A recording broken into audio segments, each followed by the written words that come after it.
I told them so is not an improvement strategy.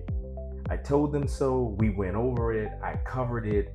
Um, they know that's not an improvement strategy. I tell you, one of the biggest challenges I run into when I'm working with a manager or a senior leader about their team and something specific that's not that the team isn't doing or someone's not performing. Let's just say, for example, you know, uh, the team isn't doing the proper closing procedures, right?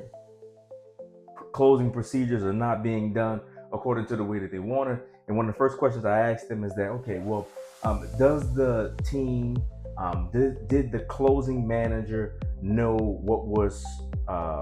what they were responsible for? And I tell you, the first answer I always hear is, I told them so, or we covered it, or something similar to this statement. I told them we covered it. They should know, something along those lines. And every time I hear that, I immediately know that we have a breakdown on basic the basic performance formula that I like to call AAA. And so the A's look like this. So the first A is awareness, right? And this is basically saying that the person that you're expecting to perform understands the standard. They understand what good looks like, or what done looks like, and they can recite that back to you on demand. So if you ask them what the standard is, they can recite that standard back to you. Not only can they recite the standard back to you, but they can tell you exactly what they're responsible for and when they're responsible for it and how they know when it's done. If they can't do that, then awareness hasn't been confirmed. But the next thing is ability, right? And ability says that not just that they went through training. Oh, they went through training. I hear that so many times. They've gone through training. That means absolutely nothing to me, right?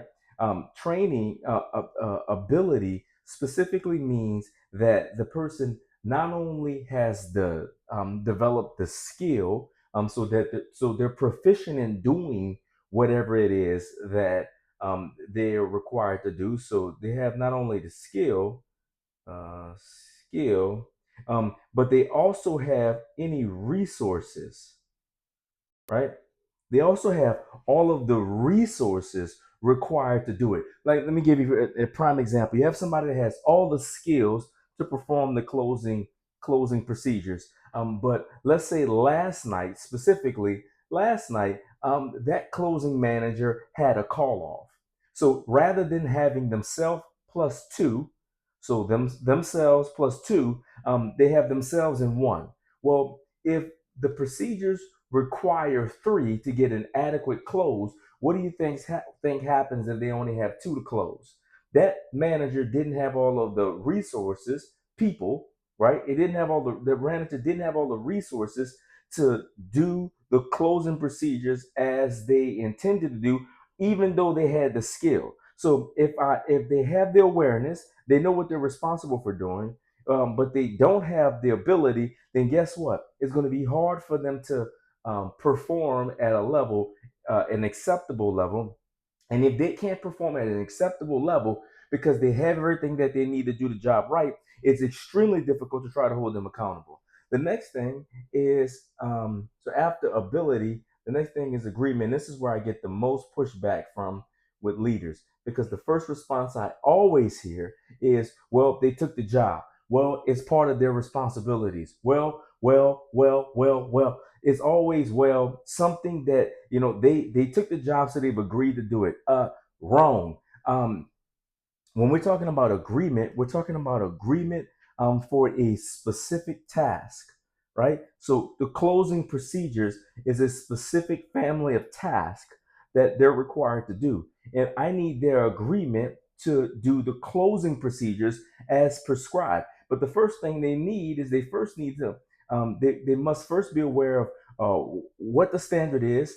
when it should be performed, what good looks like, how do they determine where it's done, and they need to be able to recite that back to me. The next thing is they need both the skills and resources, right? Skills and resources, and this can go a lot deeper than that in order to perform the closing task. But then the next thing, and this is the thing that's underestimated, you must get that particular person to commit to you to do the task because they have to check down all of these things in their mind, right? So, hey, John, we went through the closing procedures.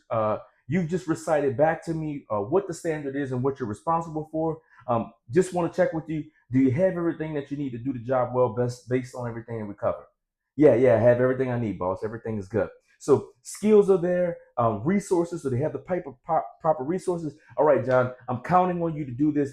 Can I get you to commit to me? Can I get you to commit to do the closing procedures as we prescribe? Yeah, I got you. I'll do this. I got it covered. Right. And now I have agreement. So if I have awareness, ability, agreement, now I can hold John specifically accountable to doing the closing task. But if one of these elements break along the way, I'm going to find it extremely difficult to hold John accountable to the closing procedures because, quite honestly, it's borderline unethical to try to hold him accountable if there's some aspect of this that's like if John didn't really know what he was accountable for, then how do I hold him accountable for it? Right? I can't hold him accountable for something he didn't even know. He wasn't fully aware of what the standard was. One person said, well, he took the job. It's part of the job description. You're responsible, and you're absolutely right. Right? You can hold someone responsible, right? But accountability is different. See, performance doesn't come from responsibility. Performance comes out of accountability. Responsibility means that you know what I can issue you a consequence due to the fact that you did or didn't do something. So I can make you own some consequence, but I can't make you answer for what you did and didn't do. And top performance comes out of what people voluntarily and willingly decide to do. So awareness is covered. It must be covered if you want to get top performance. Ability must be covered if you want to get top performance. Agreement must be covered if you want to get top performance. And without all of these three, then I told you so means absolutely nothing at all.